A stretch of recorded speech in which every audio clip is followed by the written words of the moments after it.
Hey again, I'm Jeff DeRiso and welcome to another edition of Mind Hack.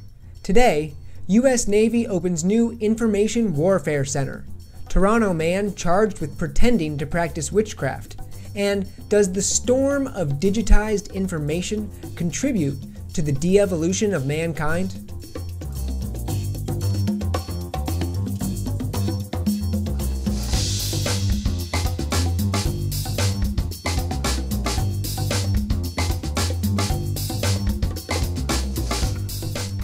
Our first article today is published in the Maritime Executive on March 30th, 2017. And interestingly, the author for the article is unspecified. The headline reads, U.S. Navy opens new Information Warfare Center. The article talks about a recent announcement by Rear Admiral Matthew Kohler about the creation of the U.S. Naval Information Warfare Development Center in Norfolk, Virginia. Kohler says the facility has reached operational capability and will be fully running by April 2019. Kohler says that the establishment of this center is, quote, a significant step forward for information warfare and Navy warfighting. He continues, the center will deliver advanced information warfare training, tactics, techniques, and procedures, as well as information warfare tactics instructors. Above all, it will be a place for innovation. The article then goes on to give a brief overview of the techniques and tactics that fall within the umbrella of information warfare. It says, information warfare spans a broad range of defensive and offensive measures on the battlefield, including electronic surveillance, cyber warfare, IT security, assurance of information integrity, disinformation, psychological warfare, and jamming. This sentence is very telling, I think, in that it outlines not only defensive measures, but also offensive measures that include disinformation. In my opinion, someone claiming to have the moral high ground in some sort of international conflict cannot also be practicing offensive campaigns of disinformation.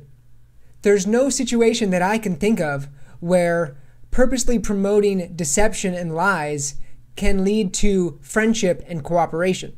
The author of the article continues by framing the creation of this Information Warfare Center as a response to what he calls, quote, Russian interference in the 2016 presidential race. Now, I'm sure many of you, like me, are skeptical of the claims of so-called Russian interference in the US elections, given that the source of the claims comes from agencies whose credibility has been completely tarnished by their record of repeatedly lying and disinforming the public of the United States. When examining international conflicts between state actors, it's sometimes useful to use the analogy of personal conflicts between people. So, for example, if I knew a person who had a continued record of telling me lies about things, and that person suddenly accused some other person of lying, I wouldn't be taking that claim that seriously because it's coming from somebody who I know has a record that is not credible. And that's sort of how I feel about the FBI and the CIA making this claim of Russian interference, because history documents the many cases of these agencies practicing the same type of interference both on foreign governments and on the American people. On Thursday, March 30th, Senator Richard Burr warned the Senate Intelligence Committee that, quote, our community has been a target of Russian information warfare, propaganda, and cyber campaigns, and still is. Also testifying before the Senate Intelligence Committee was former FBI Special Agent Clint Watts, who testified that Russia attempted to interfere with the campaigns of presidential primary candidates who were perceived as hostile to Russian interests. Specifically, he refers to presidential candidate Marco Rubio, who testified that his staffers' computer accounts had been attacked by hackers with Russian IP addresses. It seems clear to me that our government will not back away from this narrative that Russia somehow interfered or influenced the 2016 presidential election. Even if all the accusations of Russian interference in our elections turn out to be true, that does not equate to the US having some sort of moral high ground to go on the offensive in fighting a war of information. I was lucky enough to be raised by parents who taught me many important lessons, and one of those was that two wrongs don't make a right. If a person in my life attacks me, I, of course, have the right to defend myself from harm. But their attack of me does not justify me going on the offensive to sabotage and destroy them in an act of vengeance. Because what that does is it creates an endless cycle of revenge and violence. I believe that what is true on this personal scale is also true at the larger macro level of human society. When you study war propaganda, you see that it always seeks to label the in-group as the innocent and righteous victim, whereas it seeks to label the out-group as the evil villain who must be destroyed. What that does is it creates a mentality in our mind where vengeful actions of offensive warfare are somehow justified. It often amazes me the lengths that our government will go to interfere with the success of other foreign governments, using tactics which can in no way be considered defensive. They'll even go so far as to research techniques that are laughed at by mainstream science in order to subvert and sabotage their enemies. And that brings us to today's Mind Hack Flashback. Today we flash back to August 26, 1983, when U.S. Army Captain Paul H. Smith is reassigned to a new division at the Army installation Fort Meade in Maryland. His new assignment is to be trained as part of a remote viewing experiment into psychic spying against the Soviet Union. At that time, the operation was known as the INSCOM Center Lane Project, but became redesignated several times and eventually became known as Project Stargate. The program, initiated by the DIA and performed in association with Stanford Research Institute, was directed by Hal Puthoff, who was also a high-level member of the Church of Scientology. The doctrine of the Church of Scientology includes a belief that humans possess psychic powers. Paul H. Smith was trained and supervised by Ingo Swann, also a high-level Scientologist and originator of the remote viewing research at Stanford Research Institute in the 1970s. Paul Smith stayed with this unit, practicing remote viewing experiments for 7 years. The project was reportedly closed down in 1995, partially due to a report by the American Institutes for Research that came to a negative conclusion about the efficacy of these techniques for intelligence gathering. Despite this, Paul H. Smith remains an advocate for the remote viewing technique and wrote about his experiences in the 2004 book, Reading the Enemy's Mind. I was not able to find any evidence that Paul Smith is in any way related to Scientology, and I really want to know what you all think about this. Is Paul Smith being fooled by a Scientology disinformation campaign? When I listen and watch his interviews, he seems to me to be a person who has very positive intentions in his investigations of psychic phenomena. Although the scientific community has laughed at and ridiculed people in this field of research for a long time, the military was very quick to adopt this as a strategy of warfare when they thought that it was a way to defeat the Soviet Union. In my opinion, there is no place for ridicule and character attacks within the fields of scientific discourse. If Paul Smith's research is in some way lacking in scientific proof, there's a way to move that conversation forward without alienating him as a researcher. And that's it for today's Mind Hack Flashback.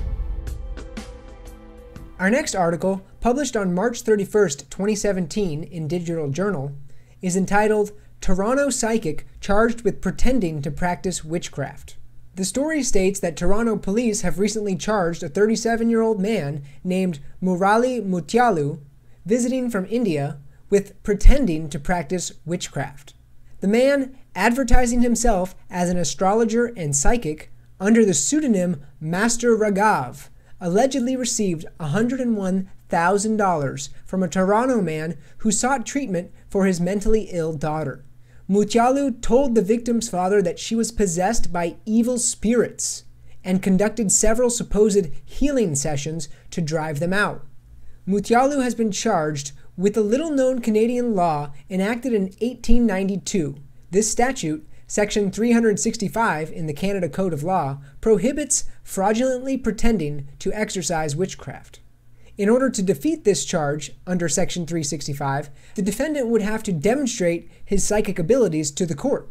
I imagine that trial might make an interesting courtroom drama/comedy. However, the article states that the charges of fraud over $5,000 and extortion are much more serious charges and also much easier to prove. The police only have to prove that money was exchanged and that the alleged victim has not actually been cured. This is simply the case of a con artist who preyed upon a desperate father seeking any option necessary to help his suffering daughter. In some cases, claim the Toronto police, this Section 365 law can be useful because some victims will not accept the fact that the power the accused said he has or she has is not real. By using Section 365, prosecutors can take the position that the person was only pretending to practice witchcraft, without having to convince the victims that this power does not exist. What this article told me was that even if someday humanity proves the existence of some sort of previously unknown powers of the human mind, that will still not protect us from the risks of fraud.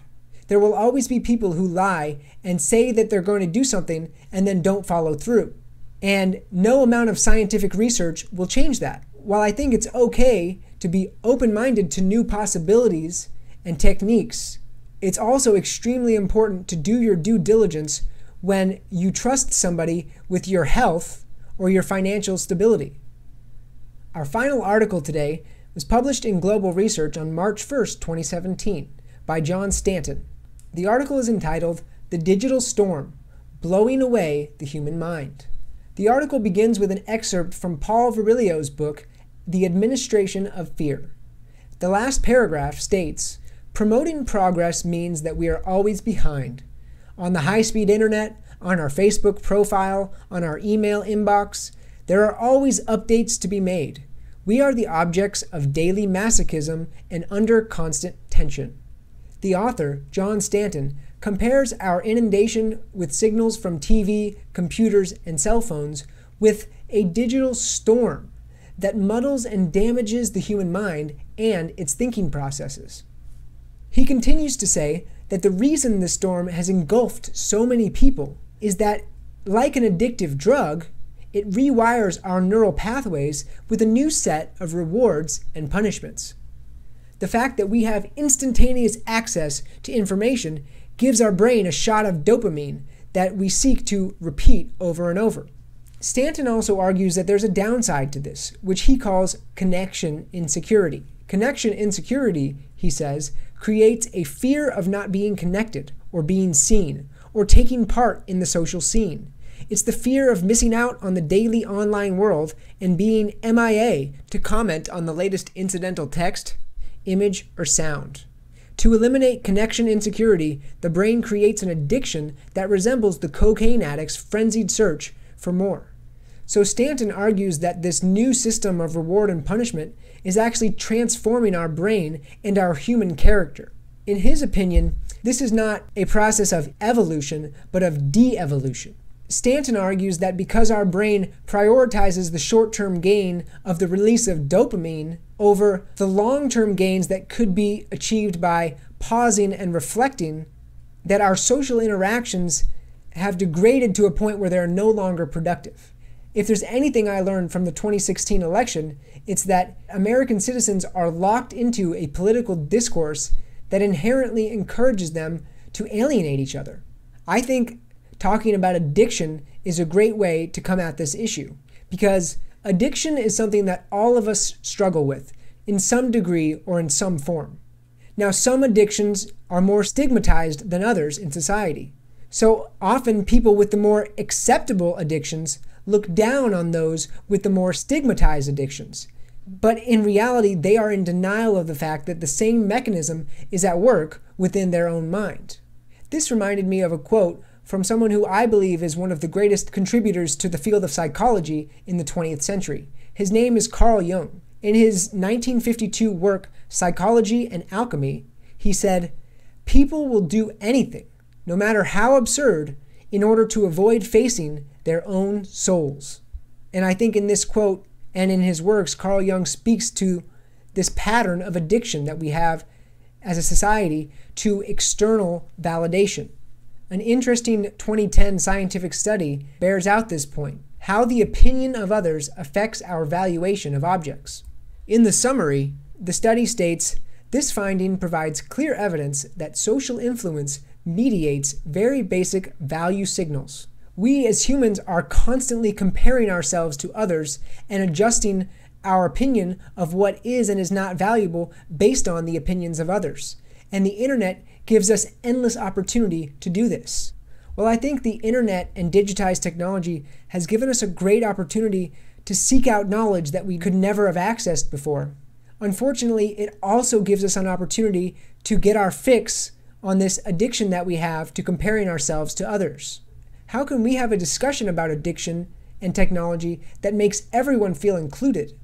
I think that one positive step we can take toward alleviating this feeling of alienation that we all have is to be really mindful of our words and our discussions and conversations with others and ask ourselves, is what I'm about to say going to alienate this person? And if the answer is yes, is it still worth saying?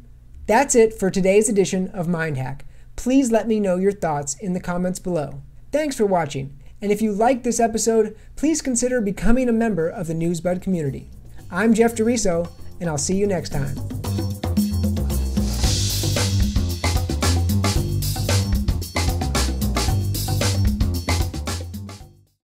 For just a small subscription fee, you can become a member of the Newsbud community and help keep this website running. Your subscription will provide you with full community access to exclusive content, including videos and articles from Newsbud's team of experts and analysts, as well as a members-only monthly newsletter from Newsbud's founder, Sibel Edmonds. Sign up today for full access at newsbud.com.